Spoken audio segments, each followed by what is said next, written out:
This is a news show. What? Ostensibly. Allegedly. Supposedly. So I'm told.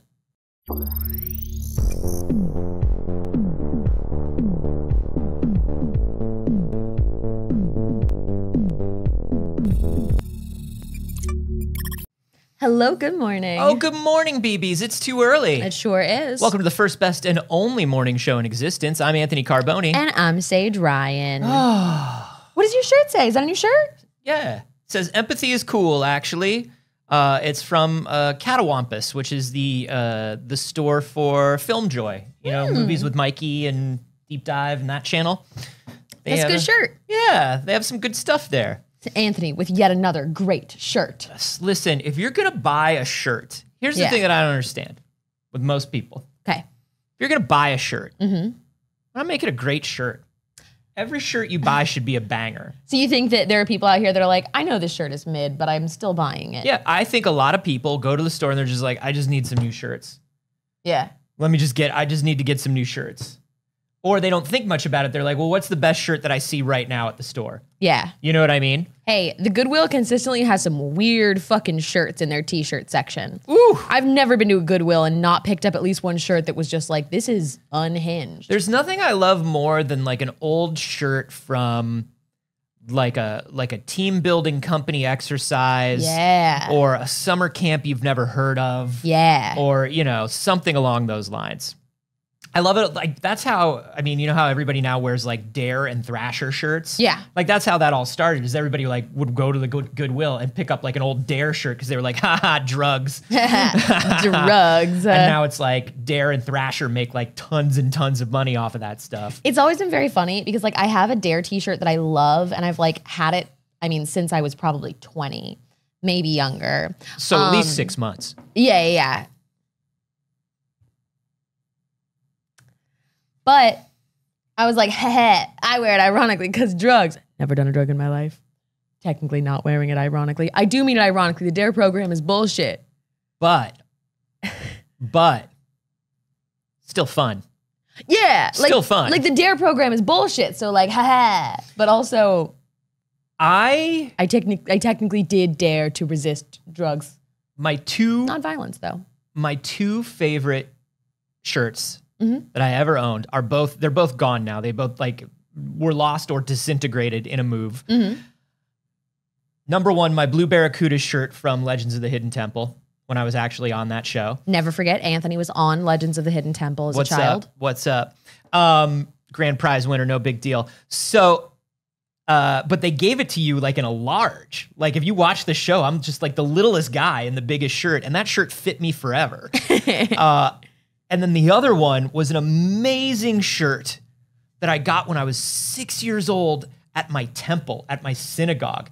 I got it in a kid's size, and then my parents got it in adult sizes because we loved it so much. What? And I wound up getting my dad's. What is it? It was just a plain, it was like a beige t-shirt with like a 1960s looking cartoon potato dancing with like a cane and a hat. Okay. That said Latke Bash on it, because the Latke Bash was my old synagogue's annual latke cooking competition, and they made a shirt for it. And it was just a vaudeville dancing latke on a tee. And I kept that shirt for years. Wow. Literally like until I was, probably up until like 10 years ago, I kept that shirt, and it like disappeared when I was like 30 or 40. Yeah. Like, my mother loves genuinely and unironically the musical Cats. Oh, the classic Cats t-shirt is very good. So she has it from when she took us to see it. I think it was from when she was a kid. She took us to see it when we were kids, but I'm pretty sure the t-shirt was from when she was a kid and she went to see it with her mother. The one that's just with the logo and the eyes? Yeah. Yeah, it's so good. So she was so convinced that this shirt could be like a family heirloom. She has tried to give it to me so many times. Take the shirt. It's a Cats shirt. I simply cannot. Why? I simply cannot have this shirt. Why? Because you'll wear it every day? Because it's dope as shit? It's just an oversized set of eyes with the classic Cats logo. It's probably an extra large. Saige. And she's just like, I want you to have it. And I'm like, take the shirt. That's ridiculous. why me? Because you love cats. Here's the thing. I believe all of her offers predated Cats 2019. She hasn't offered in a few years. And you think now that you want it, she may not want to give it to you. We do hate making each other happy. In a weird balance of power situation. Yeah, it's like, I tried to give it to you for years. You didn't want it. Look, one thing I know about my mother is neither of us wants to bring the other joy. Now, there are at least 3 people in the studio audience that said, take it and give it to Anthony. And like, honestly...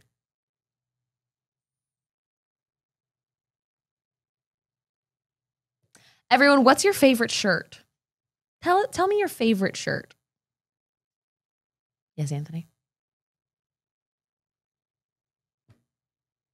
I'm not giving you my mom's Cats shirt.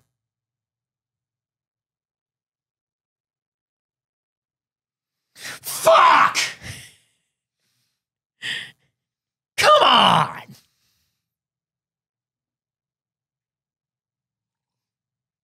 Dagger just got up and left. You know, you tried Dagger to just yell got up and left away the from the microphone.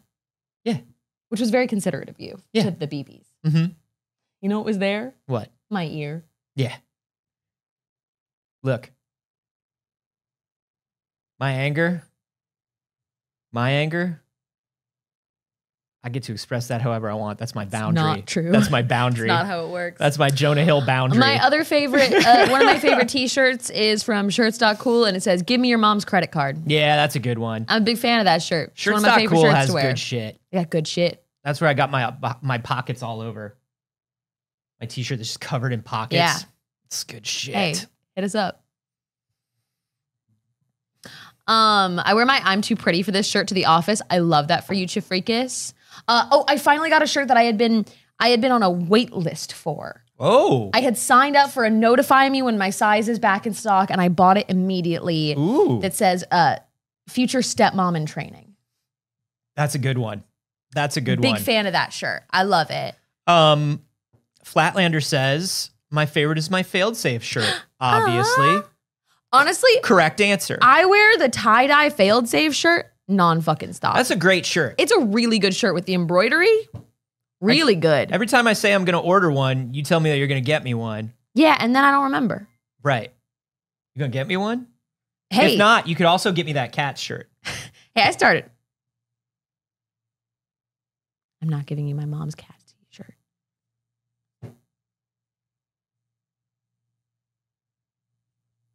I can't give you my mom's cat's t-shirt. I think she does think of you as my nice Jewish boyfriend. She got one of them, right? Yeah. I am Jewish. Yeah. You're not nice or a boy. Nice Jewish boy. Friend. Yeah, wearing that shirt right now. Thank you, I am. We really appreciate that. Go to pixelcircus.store or .shop. .store, you were right. .store. Also, Brit JK said, so not friend? Not friend. She didn't get that one right? You're not my friend? Well, she said boyfriend. No, boy space friend. Like a nice Jewish boy. Oh, nice Jewish boy. Yeah. You saying we're not friends? No, I thought you said boyfriend is one word. No, boy space friend. I said boy space friend. I would like to be your space friend.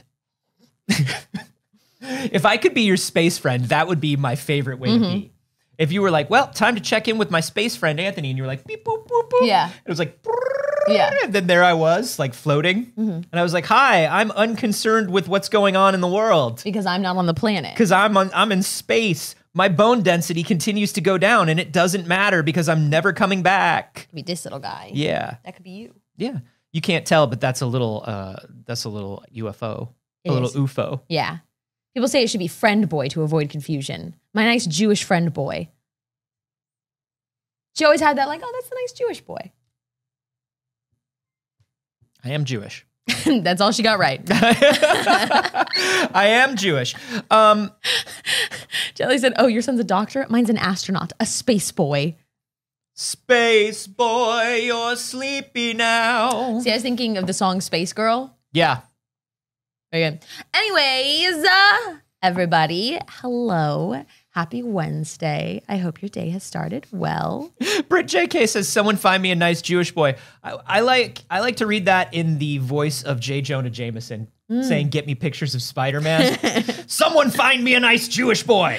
That sounds like a threat. Parker, get me Moon Knight. Healy pants. I also wish that the tie-dye came in more sizes. Our standard shirts go up to 3 or 5X. The blanks that we order from the website that we use does not have them in other sizes, which is very unfortunate. I think that one only goes up to an XL, and I absolutely hate that. Yeah. We have requested an expansion on sizing for that, and they have denied it. Yeah. So. Unfortunately, with the economy of scale that we're at right now, we don't print our own stuff, which means we also can't request different fabrics or a custom shirt in a fabric that we like at a custom size. Yep. We are at the mercy of websites that will print them as you buy them because we don't sell enough shirts to order them in bulk. Alana Want a Cookie does say that they do run big, and they do run big a little bit, which is nice because I think that's just kind of on trend right now. Yeah. Like I'm wearing a large. But the standard t-shirts are a much more flexible size range. So we need It's Too Early t-shirts. I wear the heck out of that because I don't care what time of day it is. It's too early. Didn't we have that? We never made t-shirts. We made crop top. Oh, no, you have the only t-shirt in the world. We never released a t-shirt. I will trade anybody for a Cats musical t-shirt. I'm putting it out there right now. I have the only It's Too Early shirt in the entire world, and I'm willing to trade anyone for a Cats musical t-shirt. I don't need it.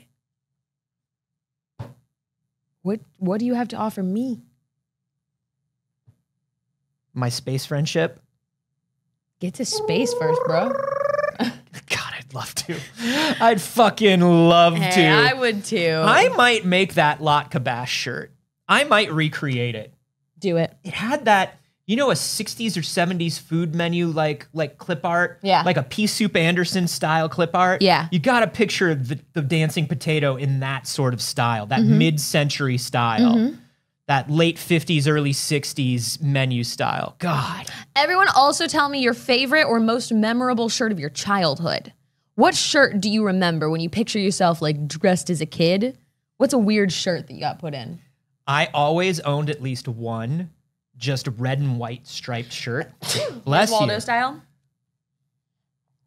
Bless you. Yeah, because I always associated it with cartoon and comic book heroes because I didn't know it yet, but the reason why comic book heroes wear so much blue and white and red is because of the 4-color process. Yeah. It was the easiest thing to print. So like that's why everybody's in like blue and red and yellow, all of the superheroes. Like there's no reason for Spider-Man to be red and blue. Right. Except that it was cheap and easy and it looked good on the page. And it was the same thing with like cartoon characters. Like putting them in primary colors makes them pop to kids more. And so I always wore a red and white striped shirt and then either red or white sneakers. Very adorable. Yeah. I remember very vividly all of the like Cheeky Saying limited 2 t-shirts. I was always in those. I would say like late elementary school, I lived in Cheeky Saying limited 2 t-shirts. And I remember one so distinctly that had a little nacho with like stick arms and legs. It said, "I am Nacho Girlfriend." Whoa. Mind you, I'm 8. And there's a separate conversation to be had about the way that we dress girls and boys in a way that we don't think is sexualizing, but inherently is. In the way that it's like, lady killer. Well, and you also got little boys running around in like Pussy Slayer t-shirts and little girls in like... You see a lot of little boys in Pussy Slayer t-shirts? You know. Heartbreaker. How many little Those boys are on the have you same seen? level. How many little boys have you seen in Pussy Slayer t-shirts? Now you did grow up in Orange County, so I don't know. And then little girls in shirts that are just like, "Not your girlfriend." Well, and the thing, like, you as a little girl at 8 were already trained into this culture to the point where you were like, "That's funny." Yeah. Because I don't want no scrub. I don't want no scrub. Scrub is a guy that can't get no love from me. Yeah.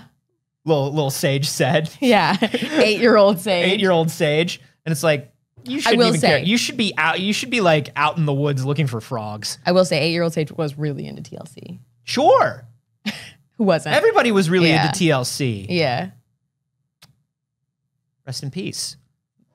Not TLC as a whole. No. Lisa Left Eye. Lisa Left Eye Lopez. Specifically. Yeah. We stand a ghost that'll burn down a house. You know what I mean? For sure. For sure. Seriously, like, did you ever go to school and there was a boy in your class that was just in a Pussy Slayer t-shirt? You know that that's a fake question because you never went to school. I was going to say, well, there was no little boys in my class. I was homeschooled. I will say I did go to public school. Now I want to buy a toddler a Pussy Slayer t-shirt. Don't. I want to now. You shouldn't. I do. That's Colleen behavior. Put a little beer in his hand. It's Colleen behavior. I mean, that's fun. It's kind of like, you know what it's like? What's the name of the Japanese photographer that takes pictures of kittens, but the kittens are all in like delinquent situations? Yeah. That's fun. Yeah. You know, like two kittens in like school uniforms smoking in a boy's room. Yeah. What's the name of that photographer? Somebody knows. Little baby-sized beer can. I got Dagger little dog-sized beers. I know. For his birthday. Because he's an old man. Do you know what Dagger did for his birthday? What? He sat on the porch and drank a dog beer and ate sardines, just like an old man. He's such an old man. He loved it. He had dried sardines and a little dog beer, and he sat on the porch and he was like, "Don't bother me. I'm in the sun. Leave me alone. I'm sunning." Okay, that's pretty fun. It's pretty good. No, Weisenbach said, no, it's perfect. Your baby's a Pussy Slayer? Yeah, you had a really big head. It's pretty good. It's pretty good. It's pretty good. Anyways. Tell us about your favorite t-shirts and the weirdest shit that you got dressed in as a kid. Yeah. Hey, this is a news show. What? Ostensibly. Allegedly. Supposedly. So I'm told. However, maybe it's not. I don't know. We have some news if we wanted to get into it. Let's do a little bit of news. Yeah. Let's. You want to start with some movie news? Let's start with a little bit of movie news. I feel like we got a lot of movie news today. We did. The most breakingest of news happened just before we went live. Or maybe it happened late yesterday afternoon. But it's some Superman Legacy casting. Okay.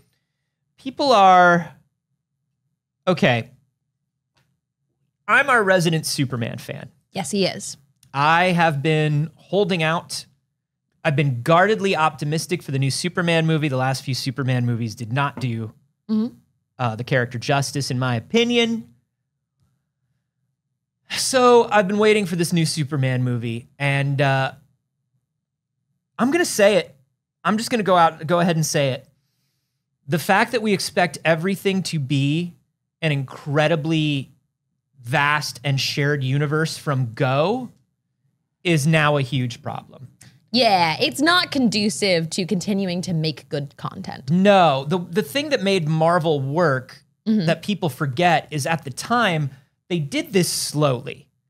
You know, you had an Iron Man, and then it was like, hey, maybe we're gonna give you another superhero.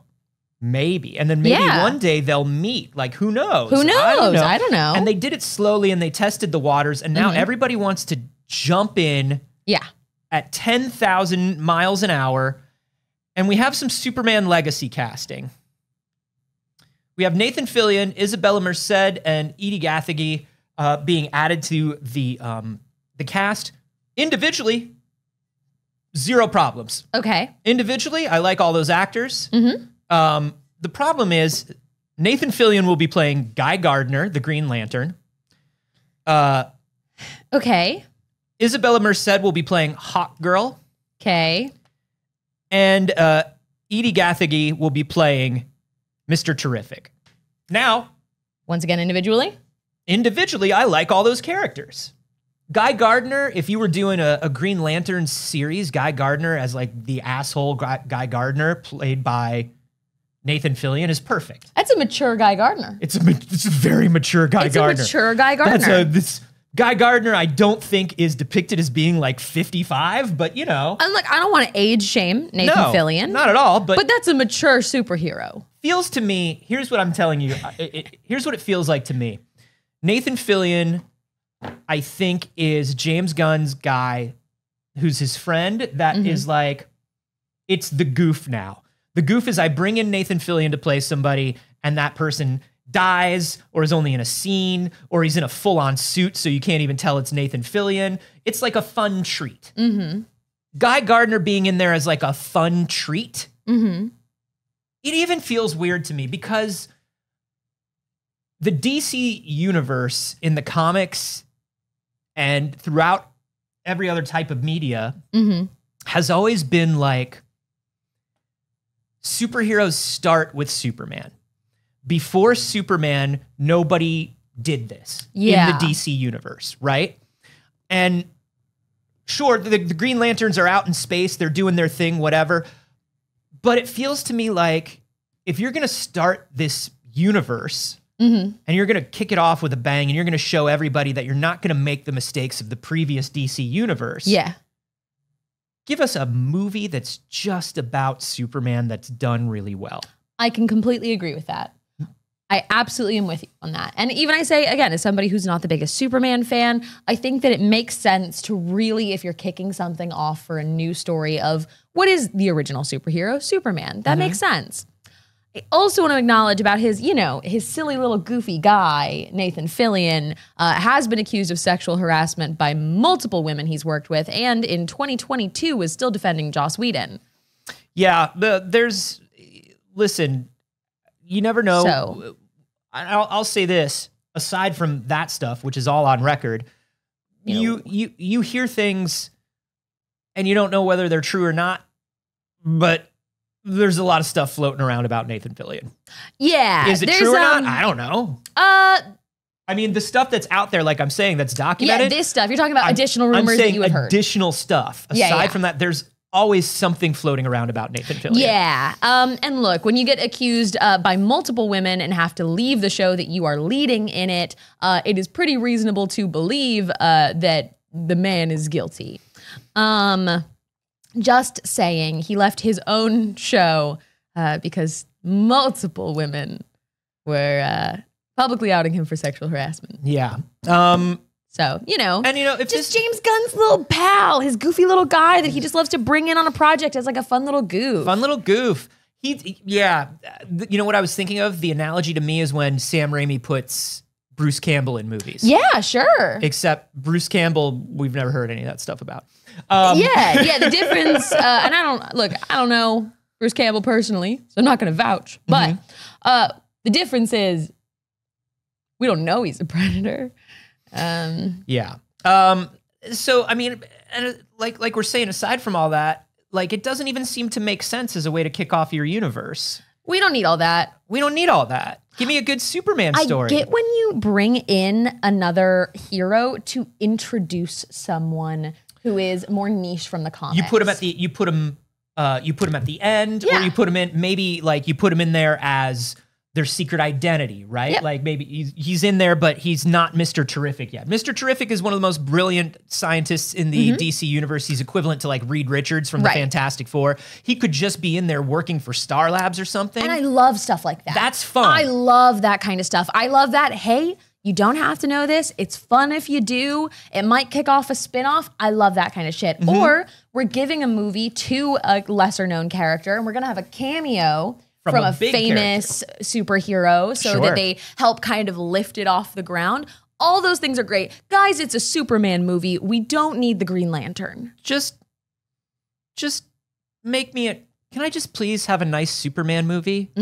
Please? I haven't had a nice Superman movie, I mean, since Christopher Reeve. The Brandon Routh one had moments, but it was just another Christopher Reeve movie without Christopher Reeve. Yeah. I could use just like a nice new Superman. Acorn said, we don't know if these are cameos, by the way. Absolutely. And quite possibly, they probably are. I would bet Nathan Fillion as Green Lantern is not probably a massive character in it. Right. That's what we're saying. Superman doesn't need cameos. Right.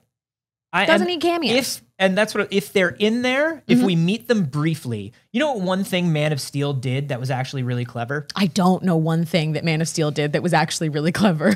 It was actually a friend of mine, Christina Wren, was in it as the army officer who first meets Superman, who first goes up and meets Superman. And she's the one that's like, whoa, when she meets him. And her tag said Ferris. She was supposed to be Carol Ferris from Green Lantern. Okay. She was supposed to be Star Sapphire. An Easter But egg. they didn't say anything about it. And he just kind of put it in there for later. That's what I'm saying. If you put in Hawk Girl, Mr. Terrific in their civilian identities, I think that's great. I agree. I think that's amazing. Guy Gardner, I think, is going to be in there as Green Lantern Guy Gardner. Yeah. Somebody earlier, because every time you say it, it does sound like it, was like Hawk Girl or Hot Girl. Yes. Every time you say it, it does sound like Hot Girl. The answer is both, historically and canonically. How's the new animated Superman show on Max? I forgot that was even a Fun. thing. It's so fun. My Adventures with Superman is very fun. There are a lot of DC fans that are kind of like on it because the story is told as like, it's told through the lens of modern animated series. It is about Superman, Lois Lane, and Jimmy Olsen. It's about the three of them as friends working together. It's from their shared perspective, and Superman is very much like, the first episode has him trying not to use his powers. He's like, be cool, be cool, be cool. You don't have to do everything. You don't have to do everything. Just get to work. Just get to work. And then he sees a little girl putting up flyers for a lost cat. He's like, you don't have to do anything. You don't have to do anything. And then he sees the cat like a mile away. Yeah. And runs, saves the cat, puts it in the girl's hand, like with super speed. And is like, it was just one. No one saw you. It was just one. Very cute. Like, it's very cute. Love a cute and wholesome superhero story. I love that. Yeah. That's great. Well, let's continue. And he has a magical girl transformation, which I sent you. I did see that. That's very good. If y'all haven't seen the magical girl, he's got like a Maho Shoujo transformation. It's very Sailor Moon. Yeah. It's Sailor Superman Senshi. Yes, John G. Man. It does like the whole thing. It's very good. I love a magical girl transformation. Y'all know it. I like that for Superman's costume too. Yeah. It's fucking cool. Although one of my favorite things about Superman is that Ma Kent makes the costume for him. Yeah. And canonically, in like 3 or 4 different versions of Superman, the first time he saves somebody, it's usually a little kid. Yeah. And the little kid says, I like your costume. And he goes, thank you. My mom made it for me. And that to me is always like a really sweet Superman moment. It's very wholesome. I feel like they haven't done that in any of the recent live action movies. No, but they did it in the TV show Superman and Lois. Got it. Okay. And they had him in his Golden Age costume. Nice. So it was like his mom made his first suit. Not his best suit, but his first suit. one. That's adorable. It's very cute. Very, very cute. They also did it in Lois and Clark. But we don't talk about Lois and Clark anymore because of Dean Cain. Let's continue down that train. The Ahsoka trailer for Disney Plus dropped. We had previously had a teaser trailer, and now we have a 2-minute trailer. Ooh, there's some good, clear Thrawn in this trailer. It is getting close. Let's show a bit of this. Yeah, trailer. we're only gonna show some of it. We're gonna watch it with no audio because you know how we do, right? However, the next trailer I do want to watch with some audio. I think we got. Oh, we have to. We have to, right? So this is Balin. This is Rey's character, who unfortunately, as we know, passed this year. Yeah. But it's wonderful to lead the trailer with him. He was so excited to be a part of the show. Yeah. So it's exciting to see that. And then we get sort of these.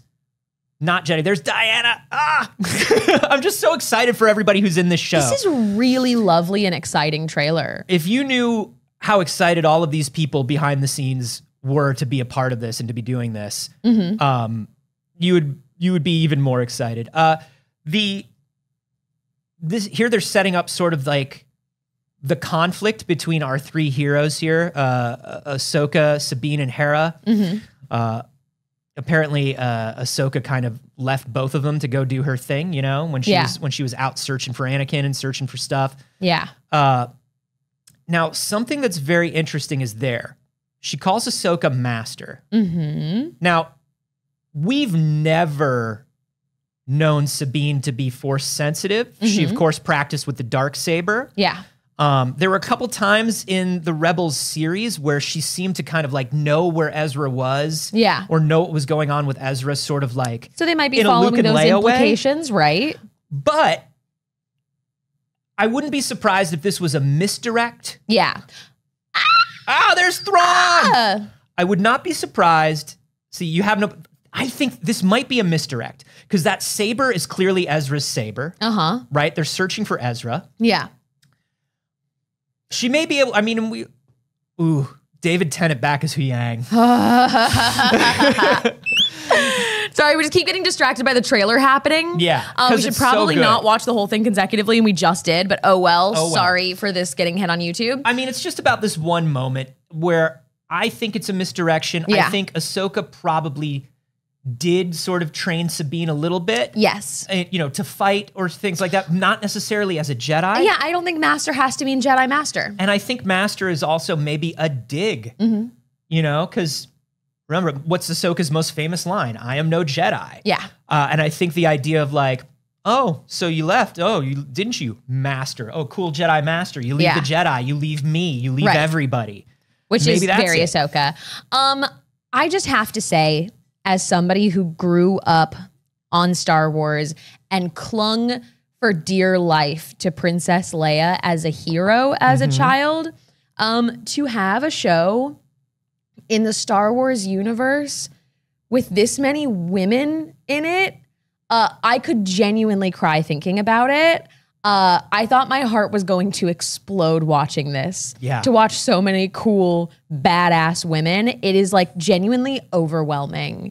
It's beautiful because here's the thing. Look, we've had female-led Star Wars. Yeah.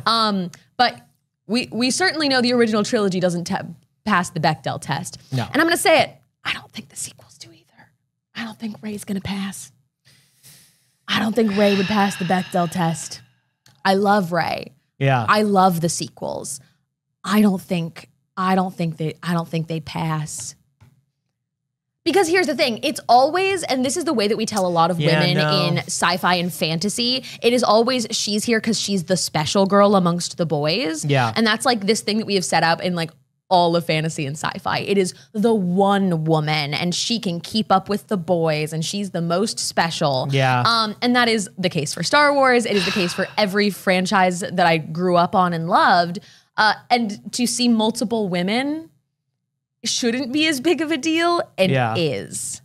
Now, and like, look, we love Princess Leia, but Leia doesn't get to interact with other women until really the sequels. Yeah. I think the one that comes closest is probably 8. It's probably The Last Jedi. Yeah. Because there are scenes where Rey is just working on herself, talking about what she wants, talking about her goals.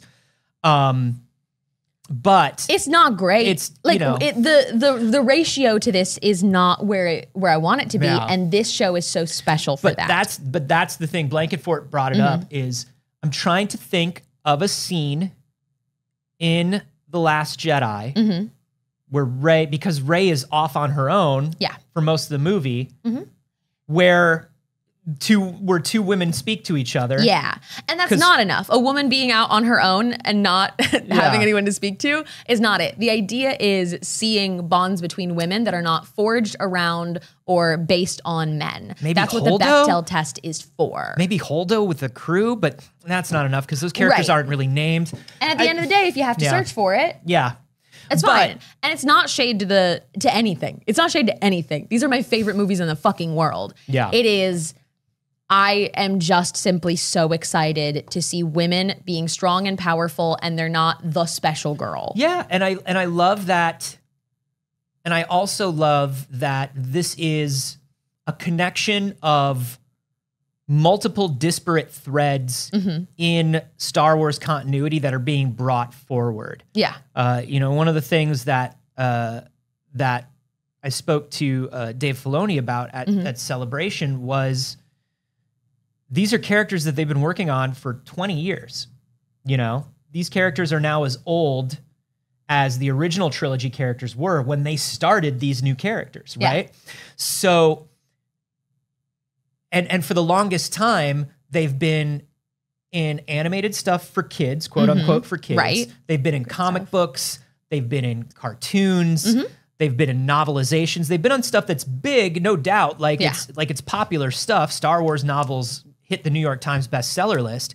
But it really is the Disney Plus or the movies that sort of canonize characters for the general population. And we obviously haven't had anything like that on Disney Plus either. And I think this is just so huge.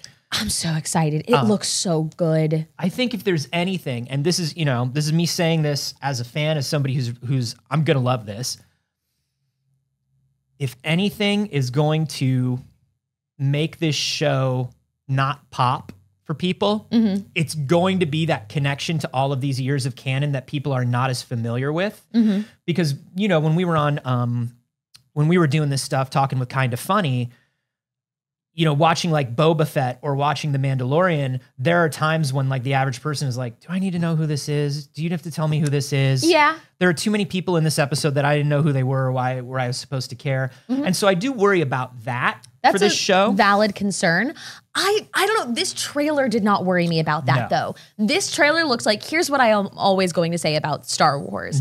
If you make it fun enough that the lore is bonus, people will have a great time. Yeah. And I think this trailer made it look fun and action-filled enough and has enough characters that can be new to you and you don't have to know their historical significance. I think Andor did that, right? I agree. I think Andor did it because Andor is like, though tied very intrinsically to Star Wars, there's nothing in it that you're watching that you're like, I really got to know this thing. Like Andor can be completely the first thing that you watch for Star Wars. If you knew it, you knew it. If you saw it, you saw it. And I think that's going to be the trick, right? Yeah. If they deal with this show like you are meeting these characters for the first time, except for Ahsoka, who you met briefly in The Mandalorian. Yep. If you treat it that way, and everything that people find out is fun for them, but maybe fans already know it, but treat it like an origin story. We're meeting these three characters for the first time. Yeah. We're going to unpack what happened between them.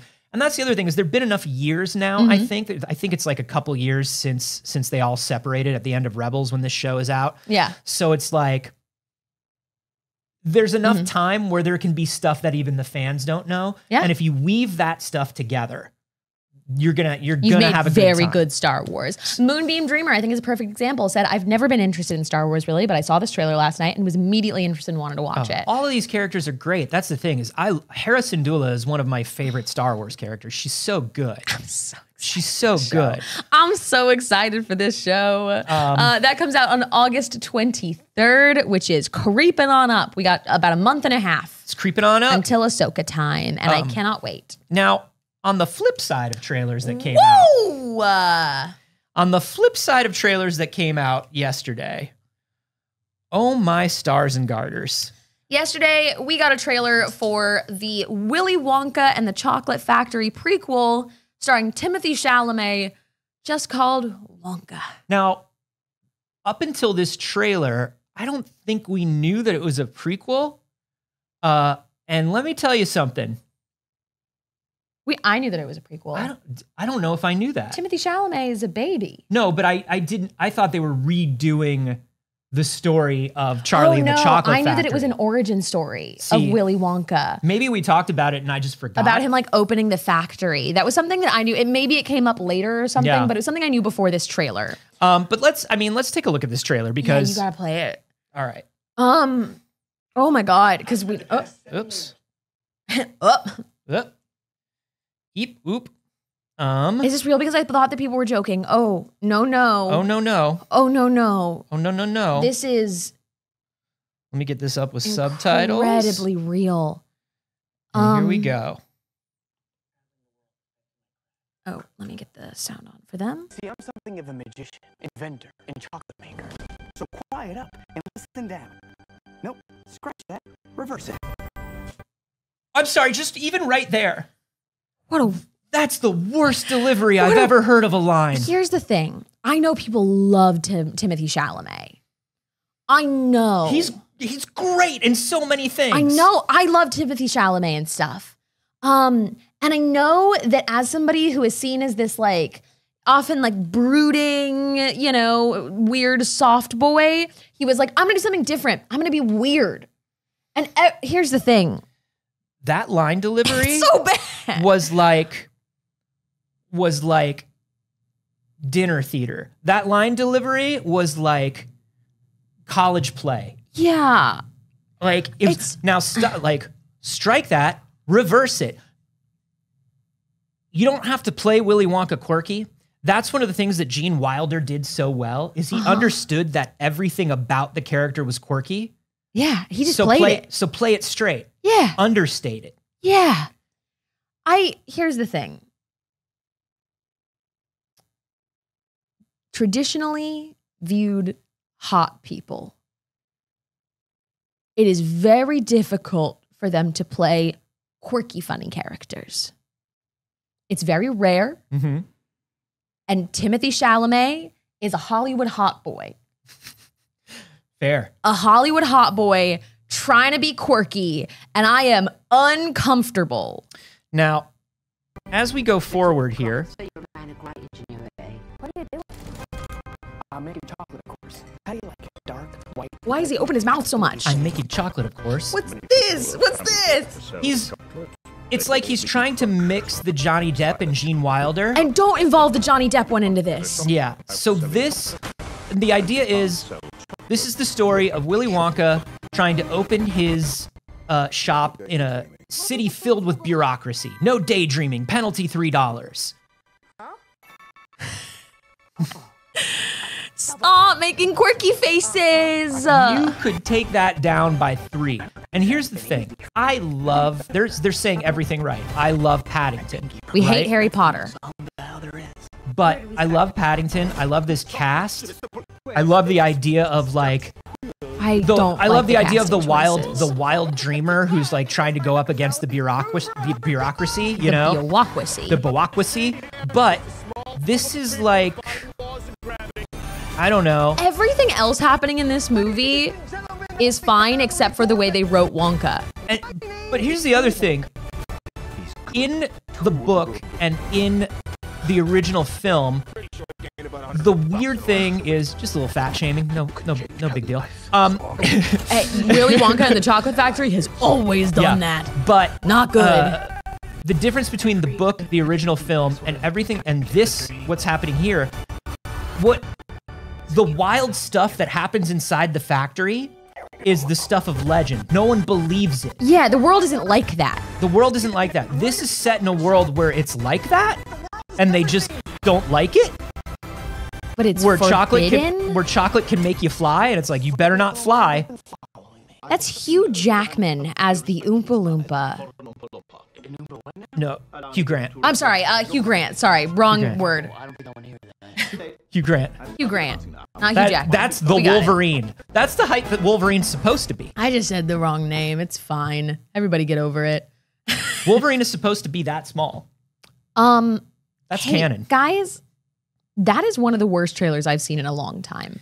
That to me is exactly the Hollywood whimsical, almost written by numbers reboot / prequel / side boot done to a T. It gives the new Mary Poppins, you know? It gives like a lot of these. It's unnecessary to know where Willy Wonka came from, and he's a better character if you don't. I don't like a single thing about it. I wanted to. I want to like many things about it. Love Willy Wonka and the Chocolate Factory. It's okay. It also has that like super too clean studio like digital film. Heartless fantasy. Yeah, it's just we're doing fantasy CGI with no heart in it. Just the look of it is too clean. Even when he was in the dirty chocolate shop, I was like, that's a clean place that's been made to look dirty. Here's the thing. Once again, we've established a world. You've got Willy Wonka and the Chocolate Factory, and it's not like, and chocolate is illegal. That's not a thing. Right. Chocolate is just chocolate. Chocolate is run by the 5 chocolate barons. They literally said the like chocolate mob or something. Yeah. It's the chocolate barons who will not allow any other chocolatiers. And listen, we love an anti-capitalist message. We love an anti-corporate message in this house. Even think that's what we're all about. They called it the chocolate cartel. Yeah. I don't think that that's an anti-capitalist message. I think it's It definitely. I think it definitely was. I mean, it's the director of Paddington. I think that's part of it. But I think it's like we don't. It doesn't make sense. It doesn't make any sense. It doesn't. And Willy Wonka doesn't make sense. You lick the wallpaper. I get that. But it has internal logic. The internal logic is the world itself is a dull and dreary place. Yeah. There are rumors of what's going on in Willy Wonka's factory, but no one believes them because nobody believes there can be magic like that in the world. Yeah. And certainly they wouldn't invite a regular person to be part of that magic. Right. This has people literally eating floating chocolate and flying into the sky, and then the police are blowing their whistles at it saying, don't fly in public. What the fuckity fuck? While Hugh Grant rolls up in orange. Nothing about this. And I'll never get over the quirky faces. I hope that this is our new Radio Rebel. I hope this is our new... I'm Willy Wonka and I have an idea. Here's with a head tied. Would you like chocolate? And I feel bad. Because I also know, look, I know that he was probably directed this way. Like I get it. I get it. I think it's not just a Timothée Chalamet failure. I think it's a team effort failure. I think it's a failure on every level. Oh, I'm just typing on my computing machine. I'm Willy Wonka. Oh, hold on. I'm drinking from a cup. I'm Willy Wonka. It's not that the world around me is weird. Don't worry about the chocolate river. Worry about how I eat a mini muffin. I'm Willy Wonka.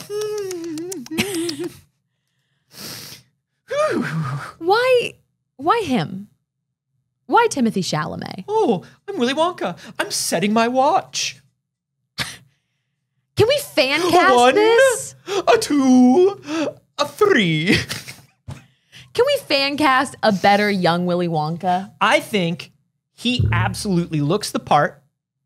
I think you're right. He is a Hollywood hot guy. I think he's a little too Hollywood hot guy gaunt. He's Hollywood hot guy, but he's too snatched. He has the right kind of like, he can be quirky. He has he has that good looking but quirky look. No, he has the like, maybe I'm on drugs, maybe I'm tired. But I think you're right in that this was clearly writing and direction. Because listen, Chalamet is good. The above. I think it, I think it's all of the above. I hate this trailer so much. Here's the thing. I came out of that trailer. I hate this trailer so much. I came out of this trailer going, oh, it's another one of these. I didn't. I came out of it freaking out. I didn't like hate it. I hated it. Because it wasn't something that I was going to have a strong reaction to. Yeah. No matter what. Because here's the thing. There are very few perfect films in existence. One of them is the original Gene Wilder, Willy Wonka and the Chocolate Factory. That movie exists forever. It is perfect forever. Anything else they make, hey, give it a shot. I wish you the best. I hope to be pleasantly surprised. But if I'm not, that's okay. I have the book. I have the original movie. I watched this and I was like, yeah, this is what they were going to do. This is what they were going to do. Nothing about this. Everything shocked me. Everything shocked me about this. I don't think there was any world in which he could do this. I don't think there is any world. I don't. I'm a little depressed that, like, for the lack of Depp and Burton, we feel a lot of the footprints and the fingerprints of Depp and Burton. We have to forget that the Charlie in the Chocolate Factory, which is the Tim Burton and Johnny Depp one, existed. But that's the thing Johnny Depp did a weird Michael Jackson, like late in life Michael Jackson impression, and that was a big inspiration for his character. By way of also Jim Carrey, and I can feel one of the worst performances of all time. I can feel that performance, and I can feel Tim Burton's direction in this movie. I can feel I can feel almost the direction from the studio that says, do not erase the fact that our most recent one exists. Because we spent a lot of money on it and we still make a lot of money on it. Make sure it's connected. It's giving Timothée Chalamet thought Johnny Depp did a good job. And maybe that's part of it too. But I definitely think the studio came in and said, remember that Willy Wonka and Charlie and the Chocolate Factory is our most recent one, is the one that's still available on VOD, is the one that we push. Make sure that that's connected. I don't know, man. Yeah, it kind of feels like this movie's just doubling down on Depp, just cast someone else. Yeah, just casting someone other than Johnny Depp, but doubling down on it. I would have because here's the thing about Paddington. Paddington is great because Paddington gets it. Everyone plays it straight. Can I be honest? I haven't seen Paddington. Oh, Paddington's good. I've never seen Paddington. Paddington 2 is phenomenal. I've heard. They're both excellent. But one of the things that's great about them is everybody plays it with that like deadpan British, like, oh, we've inherited a talking bear. This is a problem. You know what I mean? Like, I just watched the Unbearable Weight of Something Talent. Of Massive Talent. The Nicolas Cage movie, and they reference Paddington 2 in it a lot. Paddington 2 is an amazing film. It's an amazing indictment of the current economy, of incarceration, of just all of society right now. And Bear is cute. Yeah. So there's a lot going on. Yeah, it's weird. You don't need to put, it's a bit of a hat on a hat, his whole performance. Don't worry, man. You're already reaching into the weird box that makes the fizzy lifting drinks. Yeah. You don't need to be like, oh, now I make a fizzy lifting drink. Now we get it. It's weird that you're making a fizzy lifting drink. Settle down. Joe Keery. That's not a bad one. Joe Keery. Steve from... oh, that's fun. Yeah, Steve's fun. I think that could be fun. Yeah. I think that would be a better casting. I think those things would. Because I think if you were going to cast an adult Willy Wonka right now, I think a Ben Schwartz would be good. If you had him play one of his more like...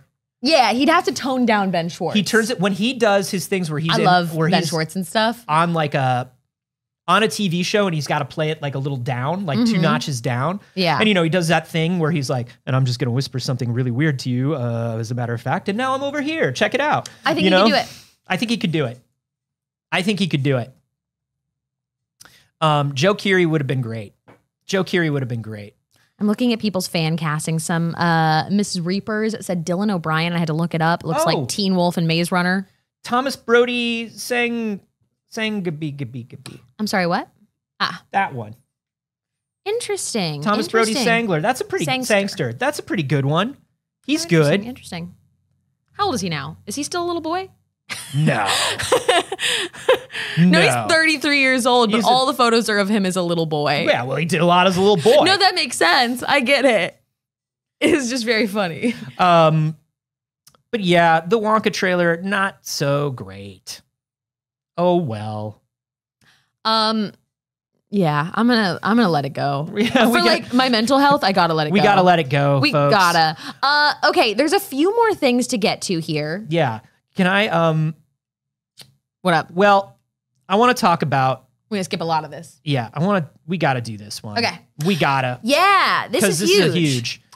We've been giving you updates all along the way of the FTC fight against the merger between Activision Blizzard and Microsoft. And it has been a battle. It has been a 2-year-long battle.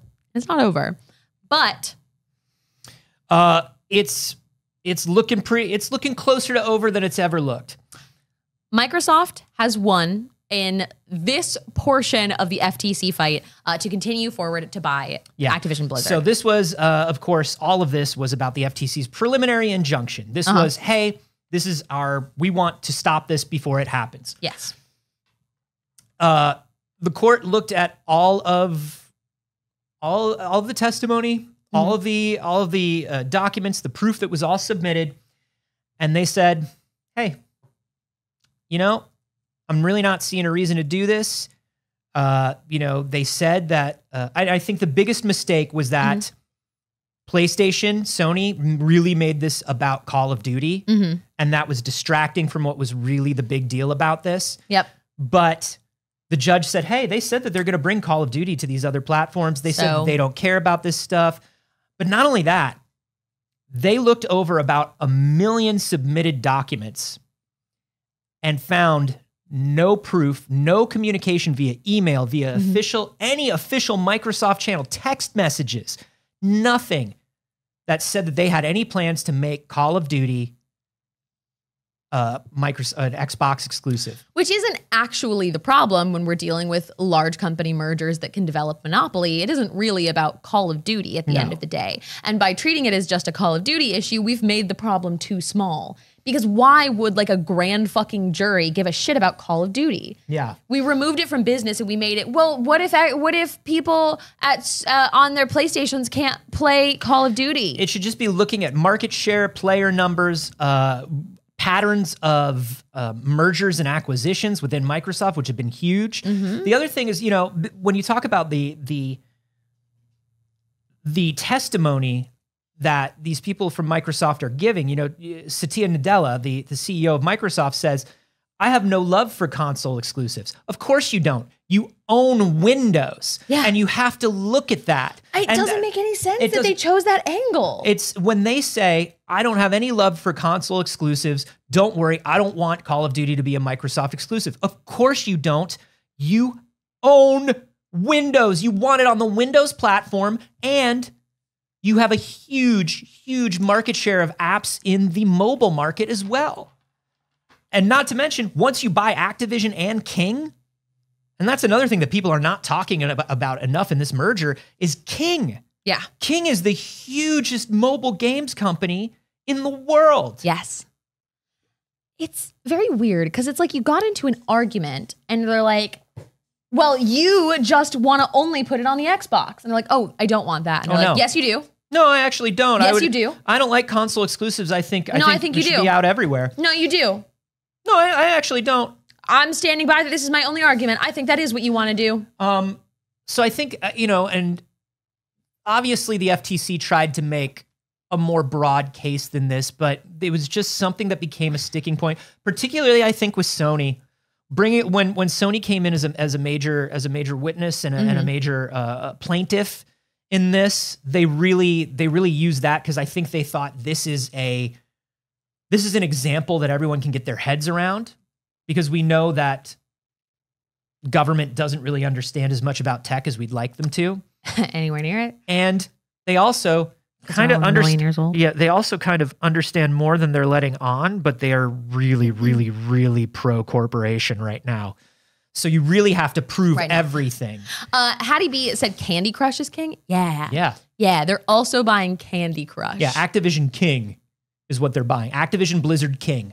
Yeah. Candy Crush is one of the biggest games in the world as player base. Like, full stop. Yeah. Arnish is saying they kept calling it a vertical merger, which is the wrong thing, because we know Unky Phil doesn't want to make Xboxes. Nope. Unky Phil would like this to be the last Xbox you ever buy. He wants Xbox on your TV. He wants Xbox as an app on your computer. He wants Xbox on your phone. He doesn't want to sell you a box at a loss. He doesn't want to say, oh, Sony has more market share than us because they're selling more boxes. That's a shitty thing to have to say on an earnings call. Yep. So he doesn't want to say it. He wants to say Xbox is installed on every device from every brand. Yep. So this really sucks. And the thing that sucks the most about it to me is the reaction on the internet from mostly gamers who are like, I've seen reactions going from thank God I don't have to pay attention to this anymore. Thank God we don't have to talk about it, to thank God this is happening. This is great for gamers. Eat shit, Sony. Wow. Like, people really sitting there on their knees, man. Like, really got right down on their knees and said, thank you, Daddy Microsoft. Thank you so much. Thank you for acquiring everything and putting it on Game Pass. Game Pass is so cheap. They are raising the price, and they will keep raising the price. The price of Xbox Live is the price of Game Pass is going to go up exponentially the more of the industry they own. Yeah. And the more they box out other platforms. You're paying $15.99. It's going up to $17.99. I would be shocked if in the next 2 years this isn't a $30 a month service. Here's what I'm going to say.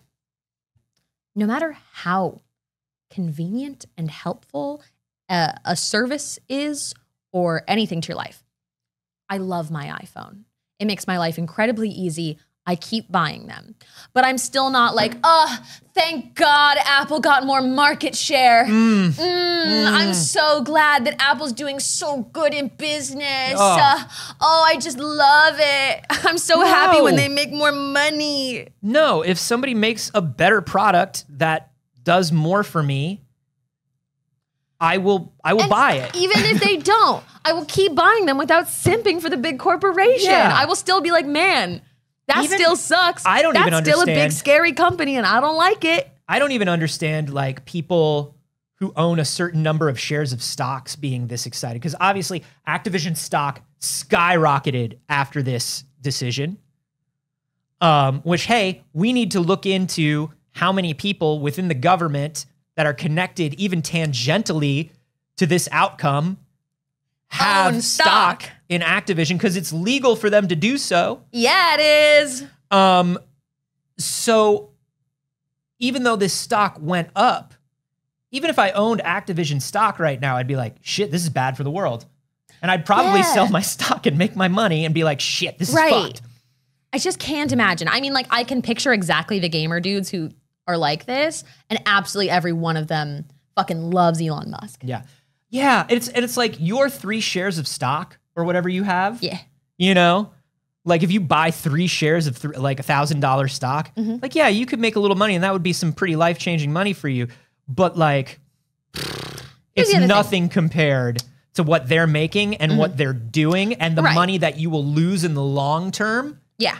Because of their decisions. It's like Amazon Prime. It's like paying Amazon to buy from Amazon. Right. Like, we're not saving money. Buying stock in a company that then overcharges you and ruins like fair trade it's not good for you in the long run. Here's what I'll say.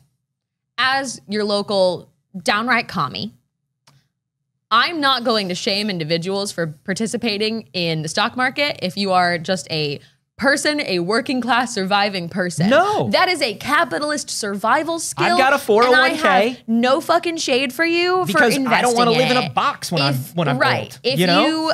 if you got a little money from this, that's great. Yeah. I love that for you. If you are celebrating getting a little money from it, fuck yeah, I love that for you. I think that is unrelated to being like, fuck you, Sony. Hell yeah, Daddy Microsoft, you did it. We don't celebrate unrelated it. issues. No, we don't celebrate it as something that's good for the world. Nope. And we are very realistic about our participation in this system. Absolutely. That's all I'm saying. It's okay if you have the stock. It is okay if you own stocks of companies you think are big and fucking evil, because also you didn't actually buy that from the company. Nope. That's not actually how the stock market works. You bought it from another individual at this point. Yeah. Unless you were one of the first people to invest in Microsoft, you are buying it from other people. And let me tell you, so every day I go, well, one of two things is going to happen.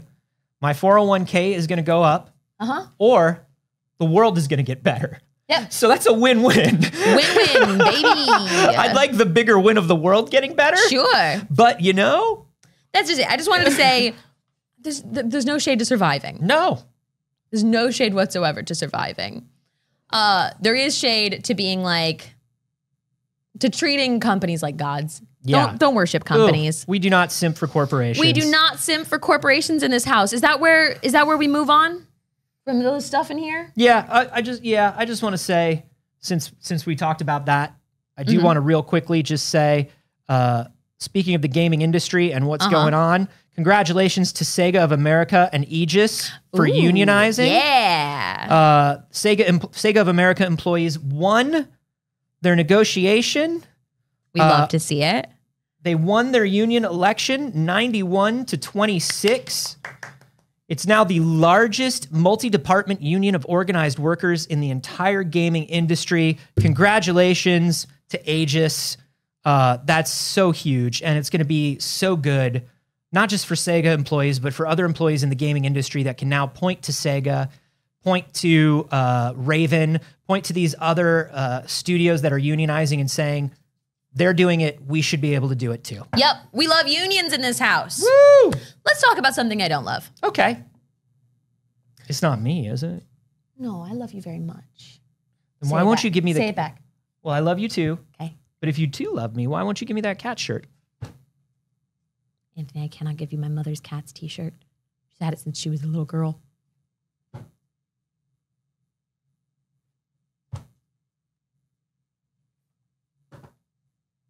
It's a family heirloom.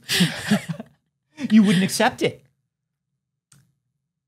Nah, I think it's a little weird. Anyways, there have been some updates to a story we've been covering.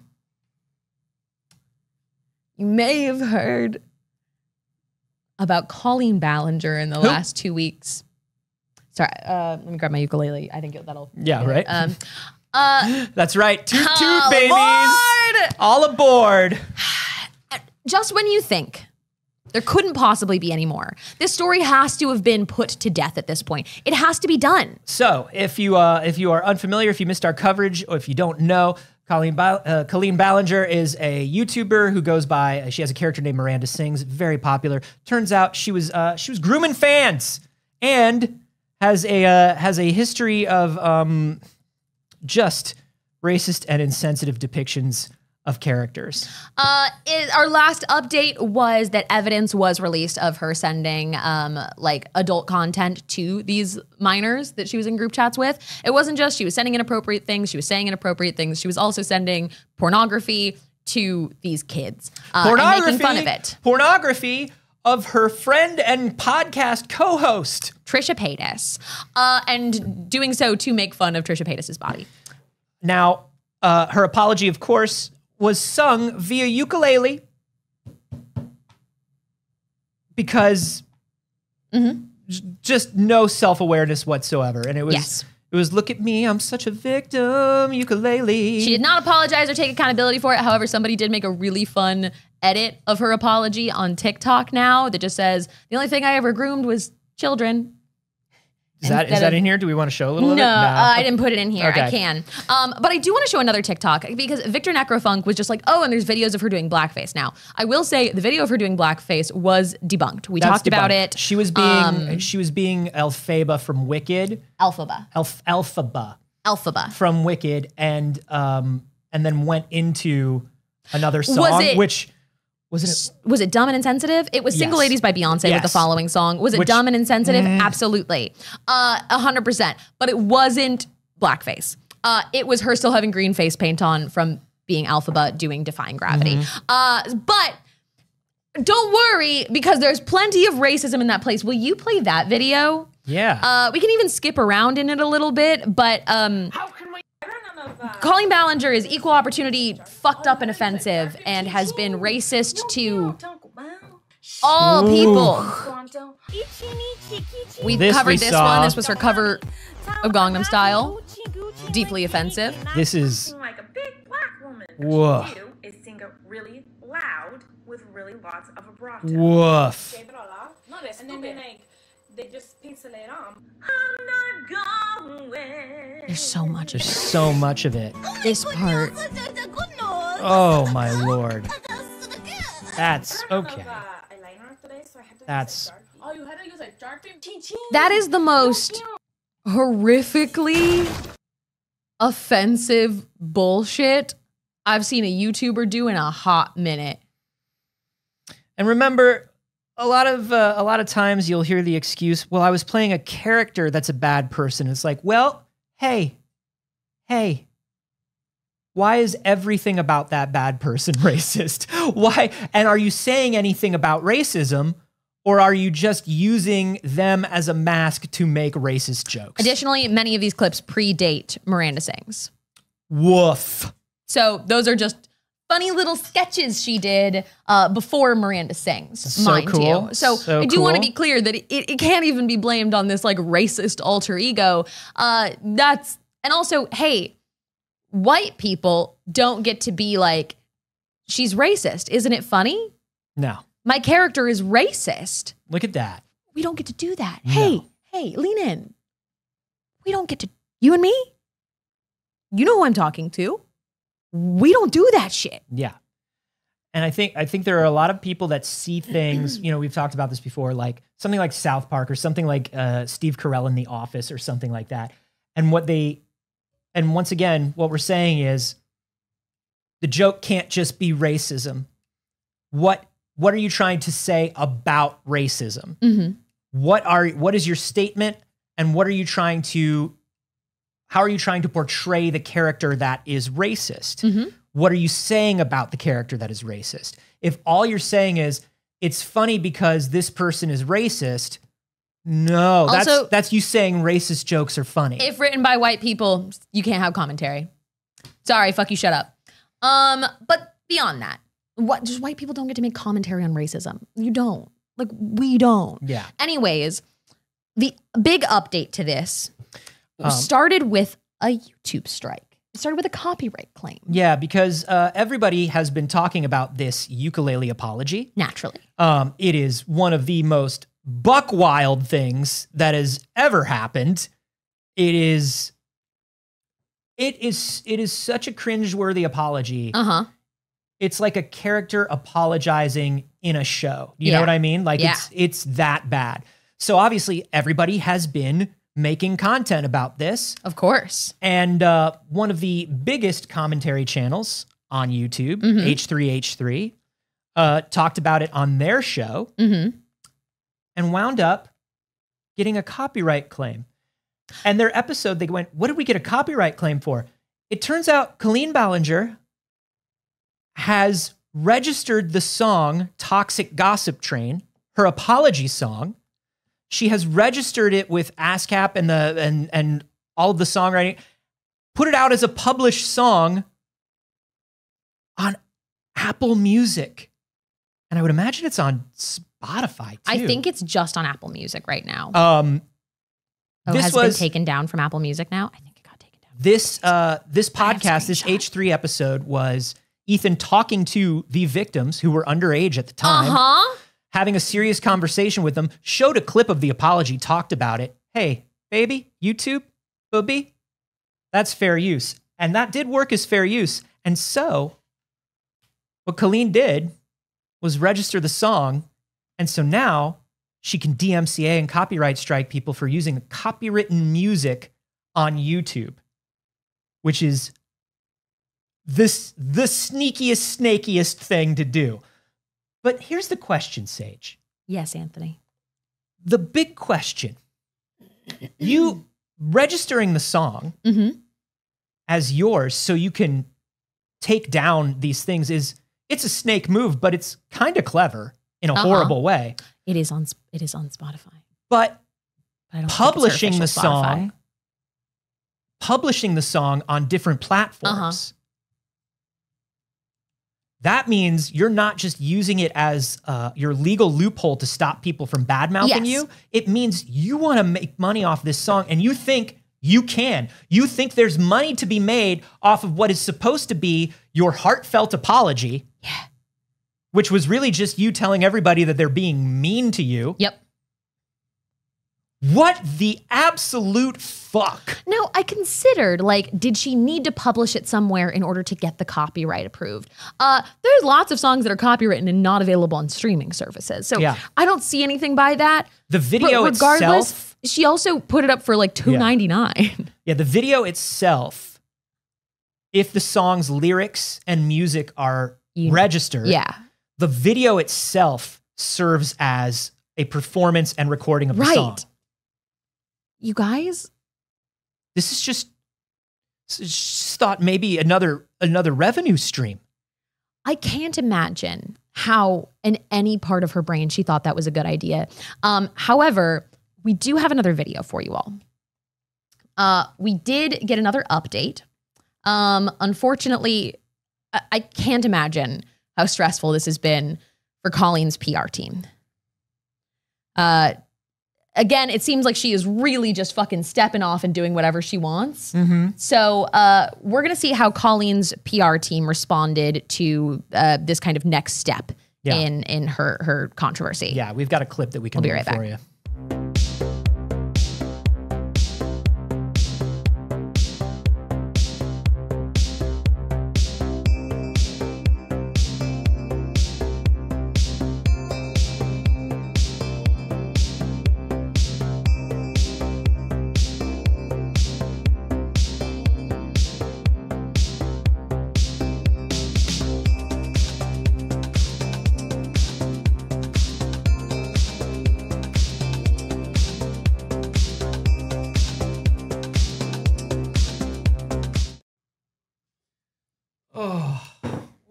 week. At least all that's behind us, huh? How have you been doing?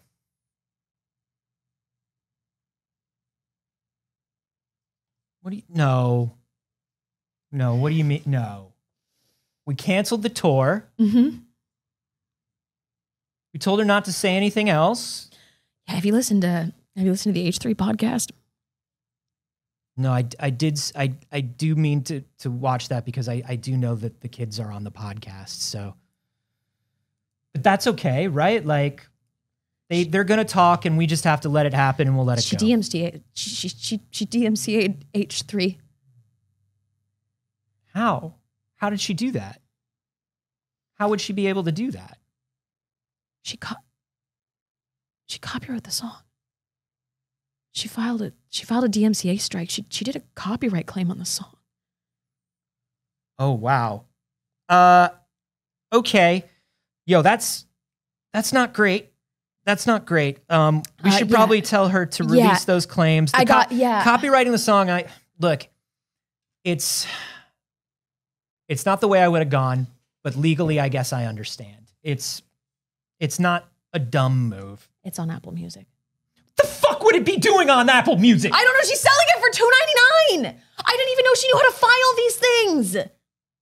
She's never put any of her own stuff up before. She's selling it? I don't know. She must have run out of 12-year-olds to do it for her. I can't imagine. We took all of her teens away. She thought people would want to buy the song? Yeah, and she even made the cover. She made the cover a screenshot of her looking all serious from the video with no bronzer on.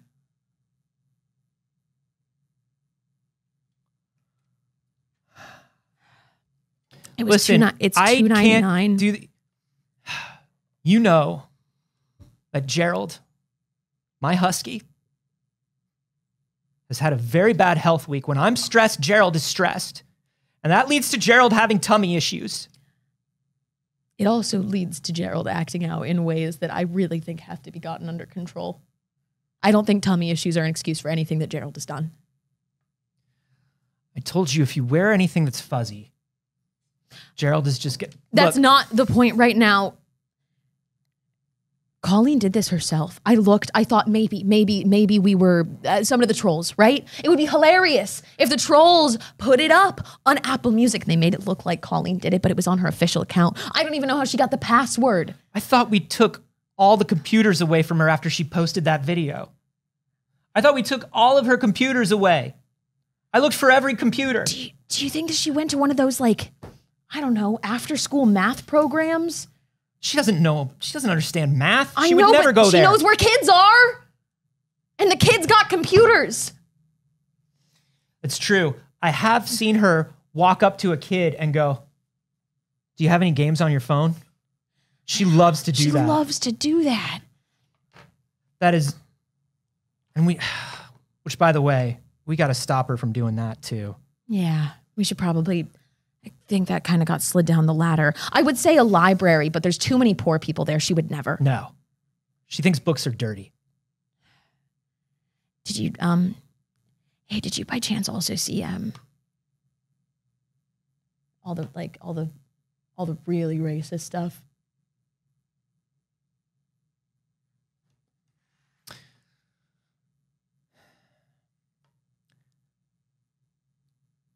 I'm going back to Panera Bread. I was respected at Panera Bread. They think she did blackface, but she actually did things that were just the equivalent. Oh, good. Oh, good. Oh, fuck. I'm going to eat 17 bread bowls. Hold my calls.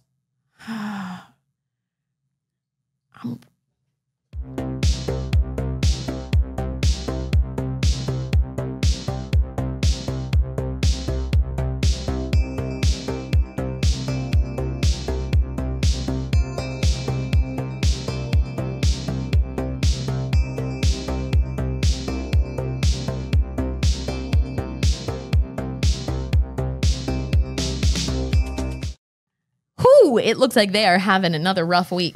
That's tough. That's tough. But I will say this. Whoever keeps leaking these videos to us, you're a hero. You're a real one. Bless. That's it for today. Yeah.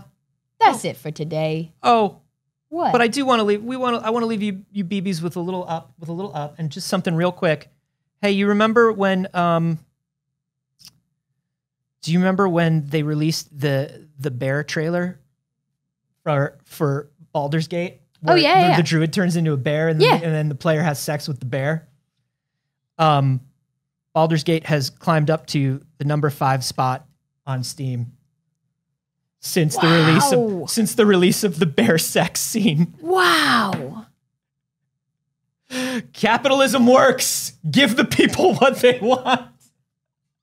Was that leaving him on a good note? Yeah. It's not a real bear, it's a druid. Number 5 on Steam, baby. I don't feel good about that. Hey everyone, thanks for joining us. That's our show. Thank you very much for spending your morning with us. Of course, we do this show every Monday, Wednesday, and Friday. Welcome to the new friends that have joined us. We're very glad that you are here. We're going to go through and we're going to thank everybody that supported us live during the show. There's a bunch of ways that you can do that, however. You can do so for free. You can do things like join the Discord. You can suggest stories that you want to see us talk about. You want to see us react to something, drop it in the Discord. We love that shit. You can follow us on social media. You can follow PixelCircus or us individually. Like where, Anthony? Oh, you can find me everywhere online at Carboni, except for here on Twitch where I'm at Anthony Carboni. Check out my podcast, We Have Concerns, at wehaveconcerns.com. We love to see it. You can find me everywhere on the internet at Not Saige. I stream on my channel Monday, Wednesday, and Saturday. And you can find me here on this channel, including on Friday nights with Anthony for Failed Save. We're coming up on the end of our campaign. Woo. Very exciting. You can also do things like tell a friend about the show. You can do things like leave a like and a comment on YouTube. That's very cool of you. Yeah. Or you can give us money.